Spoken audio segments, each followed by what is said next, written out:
So a couple of things there, Najib. First of all, obviously, if you upload the package and it's the current version, for example, and then in 3 months' time there's a newer version released, there is actually policies in standalone EDR that will update the agents automatically for you. Anyway, I'm not logged into standalone EDR at the moment, but if I come down to integrations profile, I can show you where you'll see it. So if I go to protect mode here, this obviously is the same in the standalone version.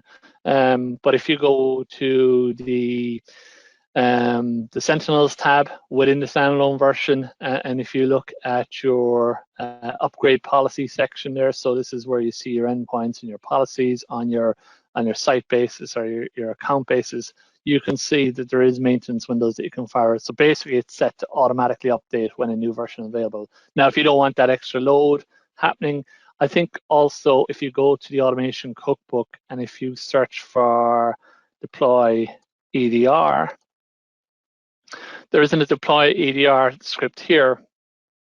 And what this deployment script does is it should pull the latest script from the repository as such. So if you download this AMP here, and I'll download it and open up in Automation Manager, I'm just going to extract that for us as well. So if we go into Automation Manager, we'll click on Open Policy.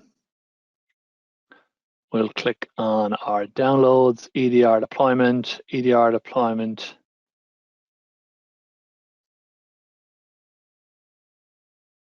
So this automation policy script actually downloads the installation package from our repository as such. So you can see here it's downloading SIS and it's downloading the latest version.